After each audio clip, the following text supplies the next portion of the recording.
reachable.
Hi നിതുൽ, വിളിച്ചിട്ടുണ്ടായിരുന്നു.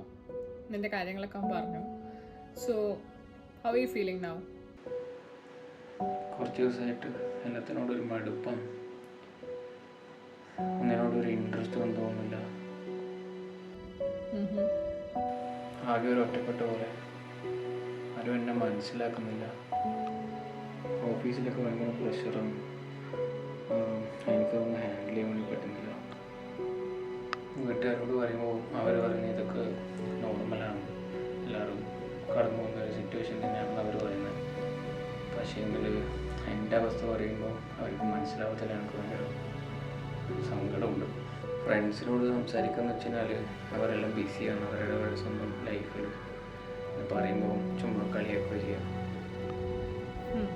എനിക്ക് മനസ്സിലാവുന്നുണ്ട്. ഇപ്പോൾ ജീവിതത്തിൽ പെട്ടെന്ന് ഇതുപോലത്തെ മാറ്റങ്ങൾ വരുമ്പോൾ ആരായാലും ഒന്ന് പതറിപ്പോകും. ഓരോ വ്യക്തിയും ഇതുപോലെ സ്ട്രെസ്ഫുൾ സിറ്റുവേഷൻസ് ഹാൻഡിൽ ചെയ്യുന്നത് ഓരോ രീതിയിലായിരിക്കും. എല്ലാവരും ഒരിക്കലും ഒരേ ചിന്താഗതിയിലൂടെ ഒരിക്കലും കടന്നു പോകില്ല. അപ്പം പ്രശ്നങ്ങൾ നമുക്ക് ലൈഫിൽ ഉടനീളം ഉണ്ടാവാനും തോന്നുന്നു. അപ്പോൾ ഓരോ തവണയും നമ്മൾ ആ ഒരു സിറ്റുവേഷൻ ഫേസ് ചെയ്ത് മുന്നോട്ടേക്ക് വരുമ്പോൾ മാത്രമേ നമ്മൾ കുറച്ചുകൂടി സ്ട്രോങ് ആവാൻ തുടങ്ങുള്ളൂ. അപ്പം നമുക്ക് കുറച്ച് സമയം എടുക്കും എന്തായാലും ബെറ്ററായിട്ട് ഫീൽ ചെയ്യാൻ വേണ്ടിയിട്ട്. പക്ഷെ before that you need help and support. താൻ ഓക്കെ ആണെന്നാണെങ്കിൽ I can arrange an appointment for you. Details നിങ്ങൾ എനിക്ക് അയച്ചു തന്നാൽ മതി, ഞാൻ പോവാം. നിങ്ങളോട് സംസാരിച്ചപ്പോൾ നല്ലൊരു ആശ്വാസമുണ്ട്. Thanks. Every moment, every person, and every story holds immense value. Remember, you are not alone. Help is always available, and there are people who care deeply about you. Embrace the hope and strength within and reach out for support. Your journey is important, and together we can create a brighter future.